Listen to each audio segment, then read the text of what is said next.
Welcome back. Glad you chose to come back and take a look again at what we're doing here. We're about to talk about the individual chapters that are involved in the actual training program. Now, I do need to let you know that this whole series is about just some examples of the types of things that are more right-brained in nature. But we're basically saying that there are slides that are transformative, and there's some new insights and new ways of thinking, and they're interspersed here and there in the text. So we're showing you a few of them just to give you a little bit of a preview of the kinds of things we talk about, but it's not all of them at all. Okay, so this is the introduction to the American Learnership. It is a trademark that we have in our organization, which means lifelong learning and leading for a mindful way of being. So we do have a trademark of this work that we do. And talking about the Powerhouse Road, because on Powerhouse Road, you start at the end of Powerhouse Road and it brings you down to the powerhouse. And when you get down to the powerhouse, you have all the energy and everything you need to do everything you want in life. So therefore, this is where your journey begins. Now let me tell you a little bit about the stage setting that is important on this particular program. And the learnership is a component of one's life philosophy. I didn't mention that earlier, that from my point of view, by the time you dig into this so long and so many dimensions, it almost becomes a philosophy of life. It's not just a package of things you could do and learn and do. So in my point of view, we're talking about a philosophy of what is worth learning, what is worth knowing, and what is worth doing, and that's the philosophy of life. Viewed from a broad perspective, learnership practitioners, which you could be one, maintain a distinctive worldview that frames their thinking, learning, knowing, leading, and behavior. Their inclination to determine the who, what, when, where, why, and how, and for whom on a wide range of societal issues and human activities signifies a sense of personal responsibility for contributing to the welfare of themselves, their organizations, and their communities. So that's what we're about. And what learnership has done is create a methodology for approaching the whole idea is how do I get my mind around everything that's relevant in a systematic way that we could follow it. And we have figured that out, and that's one of the hardest things to do, is to take a lot of things and bring them together in a way that you can systematically look at them. Now, we've seen this before from the last program that we ran, and we're still in the business of having you optimize who you want to be and what you care about and who you're going to become. And you can decide at age 30, 35, 40, 45, 50, 55, 60 to get involved in this. Anytime you get involved earlier, the earlier you learn it, the better you can do with it. And also, we're working our way through the book, and this is chapter 1. We got a long way to go. This is a 2-month course to go through and have lots of conversations and grow as a group and as a cohort. If you're working in a cohort, we would do this together and learn together. Now, going back to something like this is a reminder that we come back to this notion regularly to remind ourselves in a simple way that we basically have 1, 2, 3, 4, 5 reasoning competencies that really drive 1, 2, 3, 4 social platforms. The concept is from social science, which basically says that human beings, as well as animals, have a social structure in which they live in. And it's almost always about what they personally need, what they have to do to succeed, how they survive in their environment, and if it's the higher order animal like ourselves, it's how we actually push ourselves into that environment to achieve the things we want to achieve. So these are reasoning competencies and social systems development relationships. The whole first half of the program is involved in growing the capabilities to do this so that in the end, you have the capabilities to manage your life the way you want to manage your life. This is another same program, same concept, but look at the detail we're able to provide. In the end, once again, we're talking about human enlightenment that comes from the meta level. That's the highest level of our social relationships. And I'm calling that statesmanship. What it looks like here is statesmanship, when you behave in a way that reaches out to people far away and you try to coordinate with them. And it's at the meta level for reasoning. If you back it up, It takes the common good and what you do in your local citizenship role that helps you become empowered to actually help in this role. But then again, this is based upon whether you're doing your personal fellowship role, your leadership role, that adds to your citizenship role, which adds to your statesmanship role. So any person, no matter how young they are or how old they are, if you've never thought about yourself as an entity in a larger social system, it could possibly be the reason why people feel excluded in society. In society, we have various socioeconomic problems, and to a large degree, the people who get it, that they are in a system that they could use, that they could move from system to system, and they can move through the domains, they get it. And they start going up the ladder of success. The people who no one ever tells that they have a relationship with the local people, another relationship here, another relationship here, and another relationship here, and it's all open to them through education. The best schools help students understand this. This is a socioeconomic opportunity to build a mind frame for younger people on how to think about themselves vis-a-vis the larger community that they're in. And again, all of these are driven by these reasoning competencies. Another way of thinking about this is people think about from a financial point of view and a physical point of view, are we building capital? Who has the capital? Who has the capital to invest? These 5 reasoning competencies also support the idea of physical capital. Who has the buildings? Who has the equipment? Who has the infrastructure? Who has the information technology? We call that physical capital.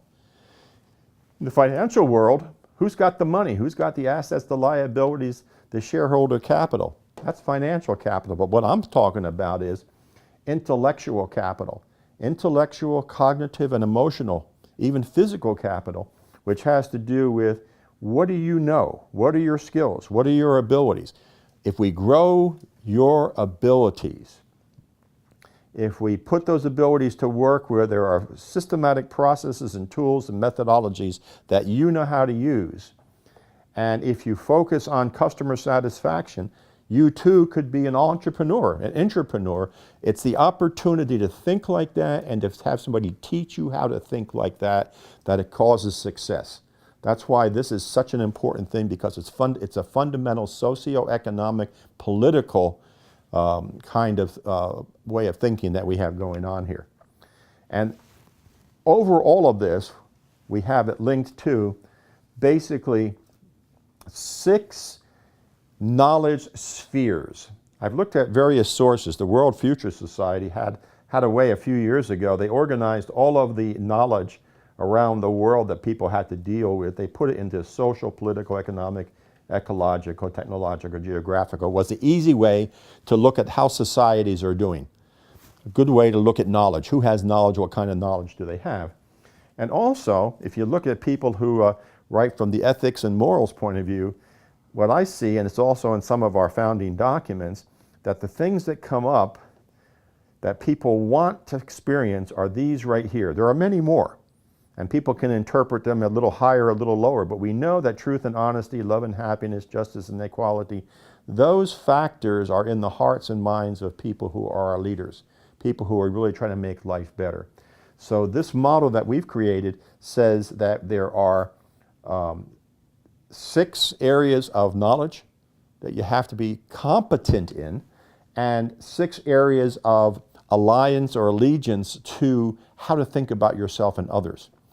And that's an overarching view of how you choose to live your life, and everything is designed that it supports that kind of relationship.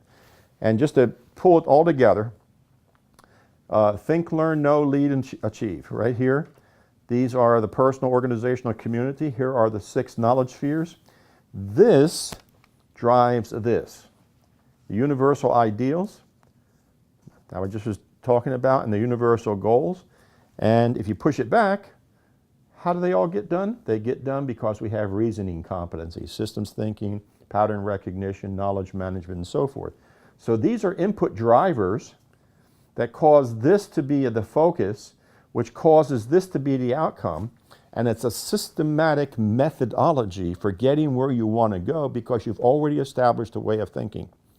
The issue for us is, who teaches this? Where is this taught? This is not hard. This is high school thinking.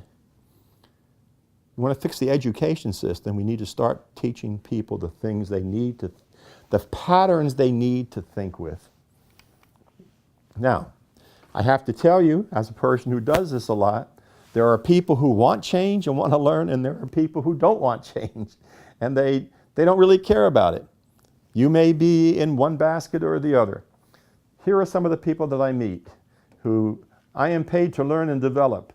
I am responsible for my life and career. Others depend on me for their living. I like change. It makes my life better. I want to be the best I can be. They're proactive people. They're around us at every age, every gender, every culture. Lots of people like that. A lot of them can't get started. Just can't find a way to get started. Then there's a lot of people, and I've done enterprise transformation. What's in it for me? I'm already good at what I do. Don't reduce my role or influence. Don't bother me. Leave me alone. Don't interfere with me. Nothing is ever really new. It's the same old, same old. More work, less pay? I think not. And so my experience has been, people tell me just who they or you think they are, which is to say, I worked for an Air Force project, and the people who reported to the general and the colonel said, basically, what do I care about what you were paid to do? I've been doing this for 30 years. Don't tell me how to do my job, and don't even tell me to work harder at doing my job, and the guy who hired you can't tell me what to do anyway. That's pretty strong resistance to change. And when you get that, I don't want a part of it. I made good money at it, but boy, I'll tell you, it was not a good place to work. So my point on that is that what we try to bring to the fore is something called mindfulness. Mindfulness is the idea, now if you're aware of it, mindfulness is getting very popular in today's culture. People are taking complete courses on mindfulness. Unfortunately, they're wrong. 30 years ago, I was doing behavioral modification for stress reduction, and we did a lot of the same things that they're doing now in these mindfulness programs. The problem with mindfulness programs in general is that they tell you to check out from everything around you and just look at yourself and go into yourself and check your steps and feel your body and those kinds of things. But what mindfulness that way is doing, it's taking you out of the game, out of the arena, and not giving you any tools. It gives you a place to hide out while you rest before you come back in. This mindfulness, going with the actual definition, what you're bearing in mind, attentive, observant, and responsive, according to the dictionary, is proactive. Because this mindfulness, what I'm explaining here, this mindfulness is about building a brain that's ready to think because it's got the structures, it's got the foundation, it's got the linkages, it has the patterns ready to go. And it's ready to put the mind to work because the world needs productive people, not people trying to get away from their responsibilities, which is a problem in a lot of places. So let me just say that we are definitely against unconscious, motivated not knowing. The influence of pre-established values and perceptions. In other words, 20 years ago, that's how we believed, and it's still good today. We don't have to change anything. Excessive trust in experts with little real basis for their views. They're academics, and they're just writing things. They don't even actually do anything.